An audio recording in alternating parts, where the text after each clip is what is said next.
Texans have made no moves for the trade deadline. It is a tough trade deadline for the Texans, a dud of a trade line. And we'll break down what happened on this trade deadline, what's going on with the Texans in this episode of Sports Social Live. I'm Lance's Sports Social Live. Subscribe, like, share. Let's get it. So the Texans made minimal news with the trade deadline today. It was a tough ordeal for the Texans. And I'm kind of doing this on the fly. I'm not in Japan. I'm back in the United States and enjoying a nice, nice work environment. But I'm going to give you this room work pause. The Texans made a dud of a trade deadline, minimal moves, nothing that stood out or surprised anybody if you're a true Texans fan. Being a conservative team, a team that relies on in-house from the kind of just ingrown talent, you have to only understand that the Texans would do this. This is something that Nick Caserio and the team would do.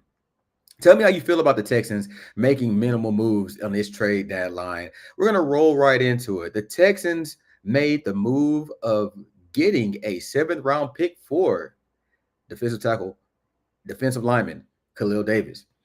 With that pick, the Texans kind of just cleared room off the roster and just allowed them to have, more of a depth in the latter parts of the seventh round, which you have to kind of question that. Like, what are you going to get? You chance getting a Mr. Irrelevant, right? The last pick of the round, especially when you trade to a team like the San Francisco 49ers.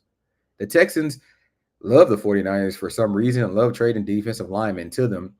It seems like this trade was mainly because we have depth at defensive linemen, and we should have some people returning back.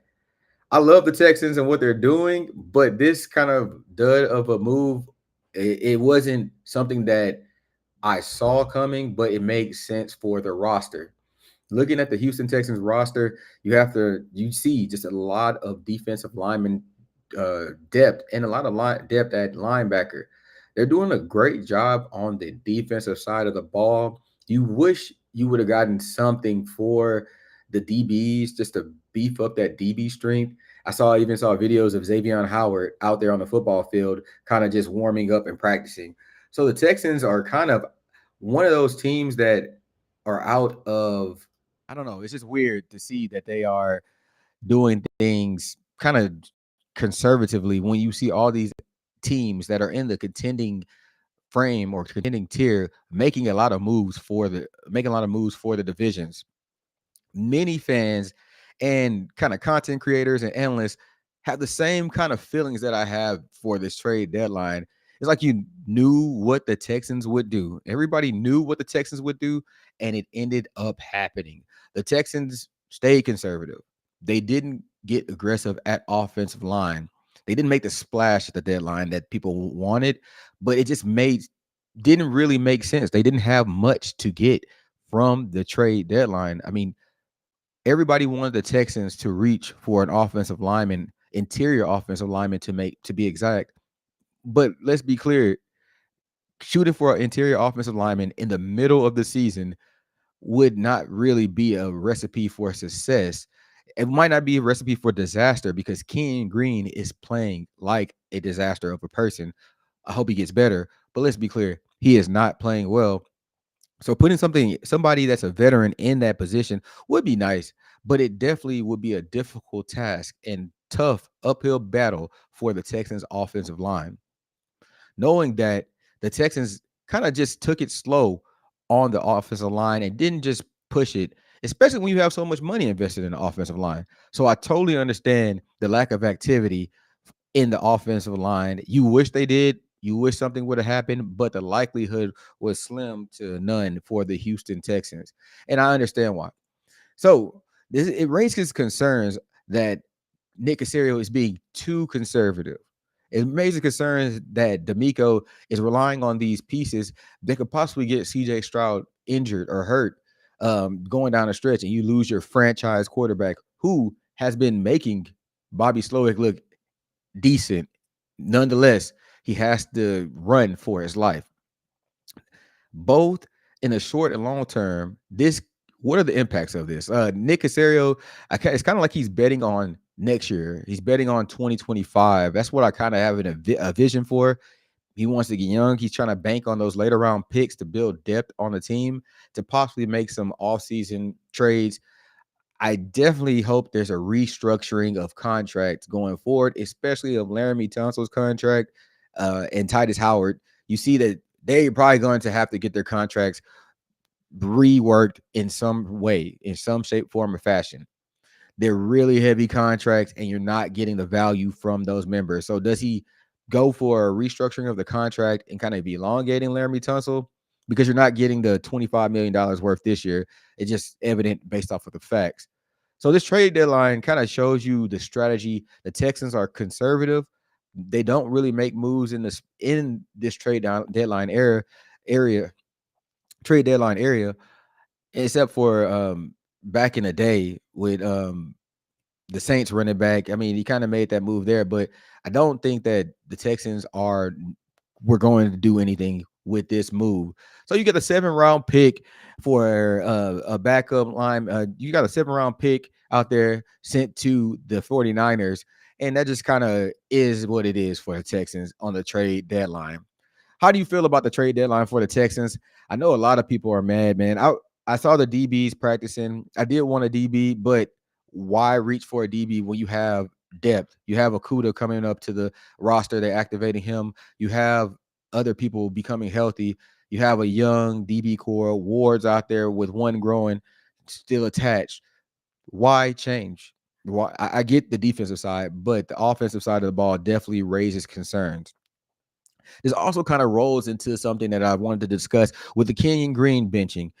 Kenyon Green's benching is crazy, but it made sense, right? Kenyon Green should have been benched, but the impacts of Kenyon Green being benched are far, far, far, because you have to figure out how to play now with these linemen who still need to get cohesion. Jordan Patterson got the concussion. Kendrick Green came in. He had a short sample of football, but is Kendrick Green really the way forward for the Houston Texans?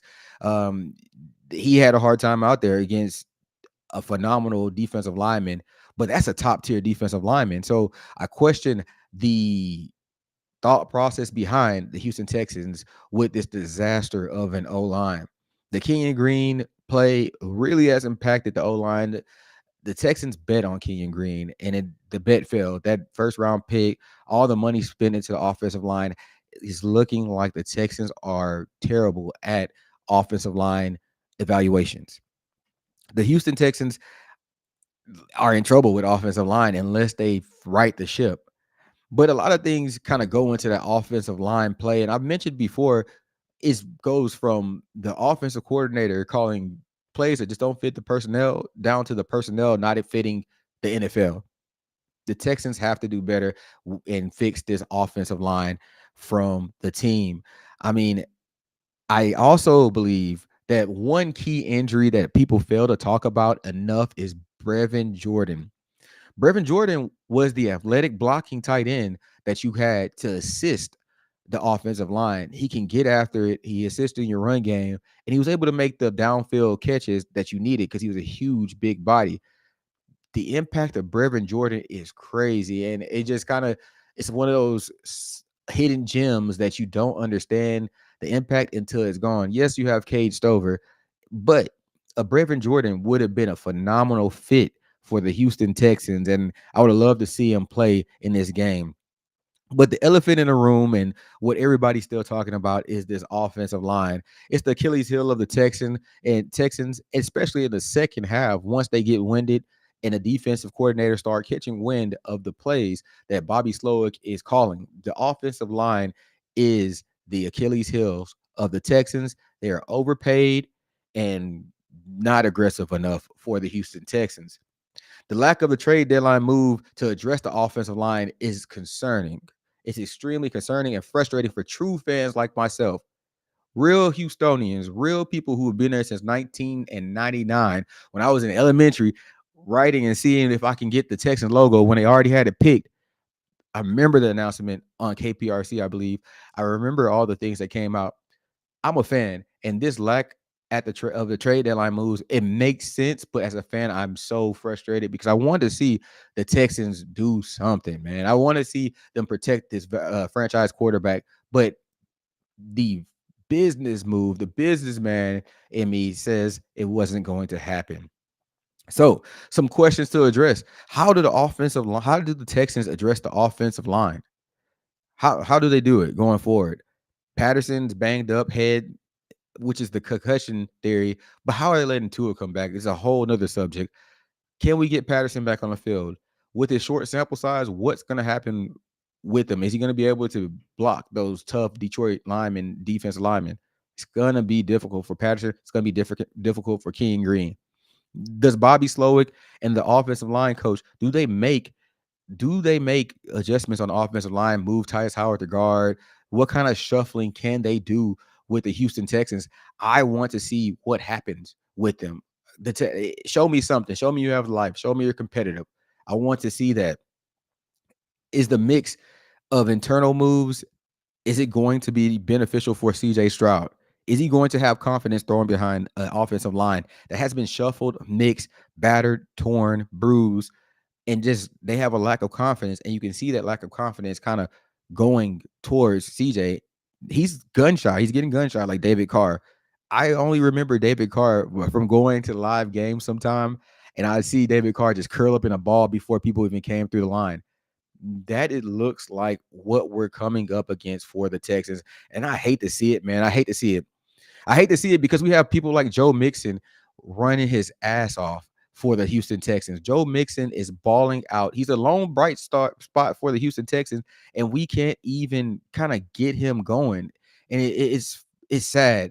You speak on Joe Mixon, how you're able to talk about all these highlighting plays. The dude almost had 100 yards in the first half against the Jets, making jump cuts behind the line of scrimmage to go for 4 and 5 yards each time, tough yards that he was gaining on individual efforts. The only individual effort that I've seen better than Joe Mixon this season is Saquon Barkley's backward ass jump. If you saw that this weekend, that was crazy. But seeing Joe Mixon ball out with this trash offensive line, you have to give him credit for what is due. That's the only bright spot that we have for the Houston Texans. And I want to give him his kudos because it has to be lonely in his position. Seeing Joe Mixon ball out with the tenacity and grit is crazy to see how that's not infectious for the offensive line. But sometimes you just saw Kenyon Green just fall on the ground. One of the plays on Twitter, you see Joe Mixon having a phenomenal run, but Kenyon Green just flopping on the ground, like with no competition, no competitive nature at all. I think the Houston Stressons posted, or somebody else posted it on Texans Twitter, a pitiful effort from the offensive line, phenomenal effort from Joe Mixon. And I just get frustrated from seeing these Houston Texans go through this because of the focal point, the issue is the offensive line, and you got people wanting the ball out. And you have to also give confidence and credit to the Texans defense for putting the Texans even in arm's reach of some of these teams.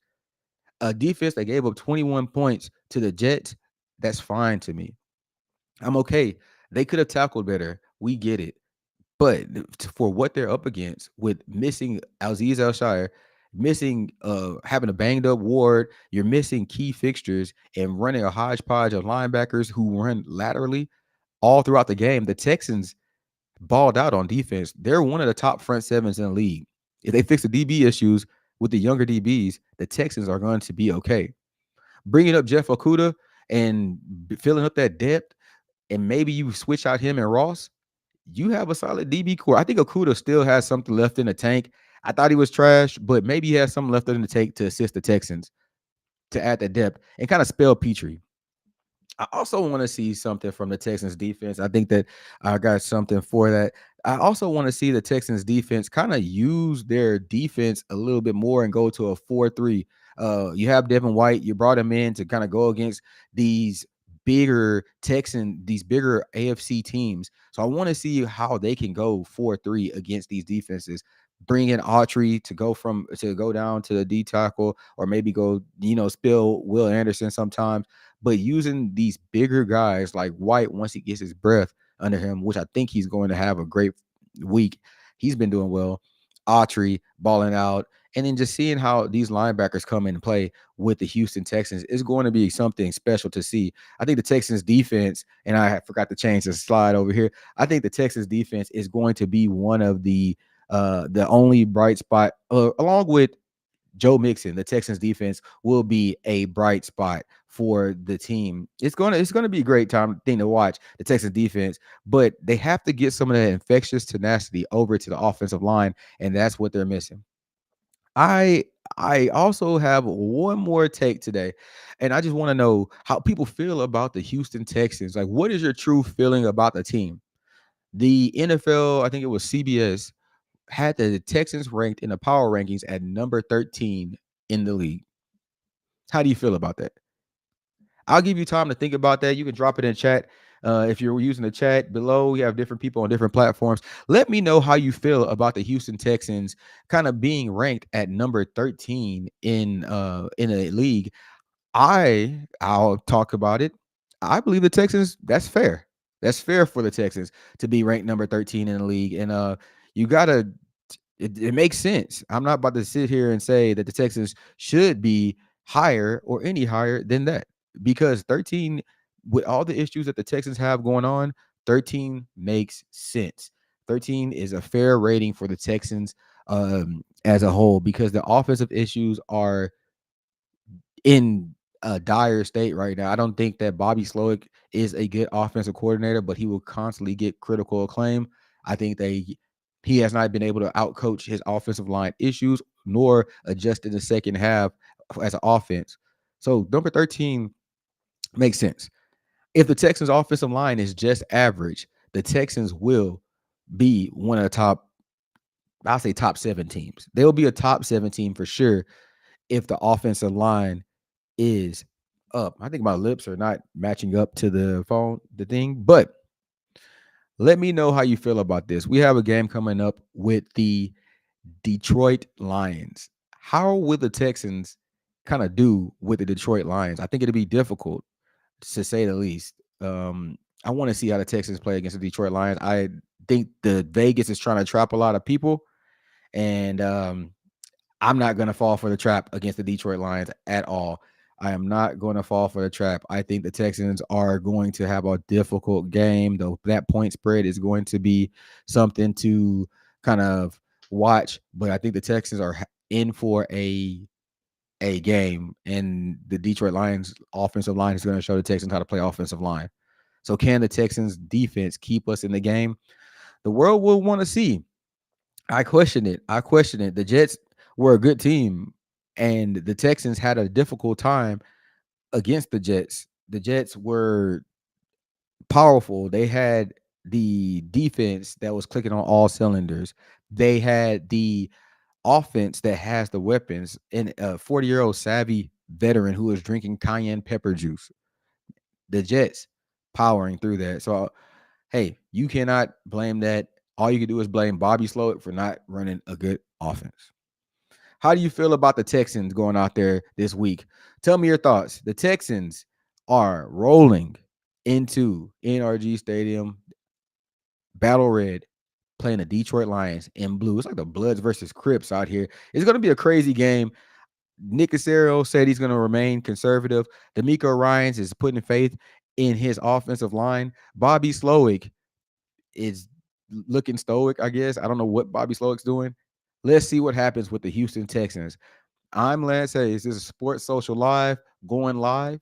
Follow us on @Sports Social TV on X and IG. I appreciate everybody.